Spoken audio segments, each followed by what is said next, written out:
এখন DBT link করা বাধ্যতামূলক, সবাইকে করতে হবে। যাদের যাদের করা আছে তাদের করতে লাগবে না। দেখো ডিবিটি লিঙ্ক কীভাবে করতে হয়, ঠিক আছে।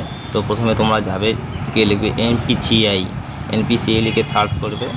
সার্চ করার পরে national payment corporation India limited, ঠিক আছে, এটা আসবে। এই পোর্টালে ক্লিক করবে। ক্লিক করার পরে মেন পেজটা চলে আসবে। এখানে কাস্টমার বলে অপশন আছে উপরে, তো কাস্টমারে ক্লিক করার পরে নিচে ভারত আধার সিডিং অ্যানাবেল BASE, ঠিক আছে, ওটা ক্লিক করবে।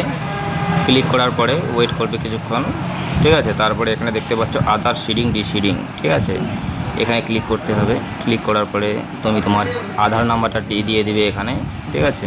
আমি আমার আধার নাম্বারটা দিয়ে দিচ্ছি, ঠিক আছে। আধার নাম্বারটা দেওয়া হয়ে গেল। এরপরে সিডিং অপশনে ক্লিক করতে হবে এবং আমি ফ্রেশ করে সিডিং করতে চাই। তো আমার যে ব্যাংক আছে সেই ব্যাংকের ডিটেলসটা দিবে, স্টেট ব্যাঙ্ক অফ ইন্ডিয়া। তোমার যে ব্যাংক সেই ব্যাংকটি দিবে এবং ফ্রেশ সিডিংয়ে ক্লিক করবে এবং অ্যাকাউন্ট নাম্বারটা বসিয়ে দেবে, স্টেট ব্যাঙ্ক অফ ইন্ডিয়া, যে অ্যাকাউন্টে তুমি সরকারি টাকা নিতে চাও। অ্যাকাউন্ট নাম্বারটা দুবার, মানে কনফার্ম অ্যাকাউন্ট নাম্বার দুবার টিপবে।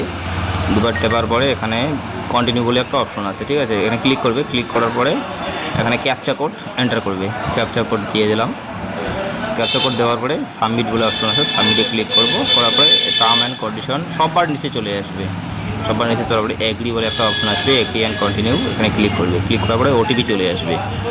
আমার মোবাইলে ওটিপি চলে আসছে, তো ওটিপিটা আমি এখন দিয়ে দেবো।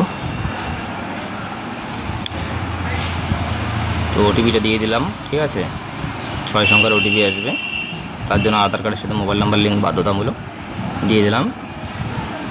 তো আমার অলরেডি স্টেট ব্যাঙ্কে লিঙ্ক করা আছে, তবুও আমি তোমার জন্য একটা ভিডিও তৈরি করলাম, তোমাদের জন্য। স্টেট ব্যাঙ্ক অফ ইন্ডিয়ায় আমি করলাম। দেখো your Aadhaar number mapped State Bank of India choose fresh reading, ঠিক আছে। আমার রিডিং করাই আছে, তার জন্য আমার হলো না, কারণ আমার করা আছে অলরেডি। এভাবে তুমি ডিবিটি লিঙ্ক করতে পারবে।